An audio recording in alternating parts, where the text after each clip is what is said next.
ثم قال إن ملك الموت يستأذنك أن يدخل عليك، يقول فأذنت له.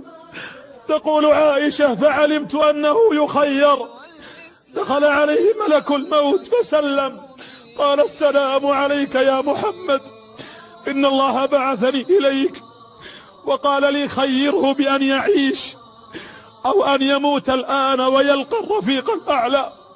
وقالت عائشة سمعته يقول بل الرفيق الأعلى، فقلت والله لا يختارنا، والله لا يختارنا. تقول عائشة فرفع يده يشير بسبابته لا إله إلا الله، لا إله إلا الله، إن للموت لسكرات، فسقطت يده وثقل رأسه على صدري، فعلمت أنه قد مات.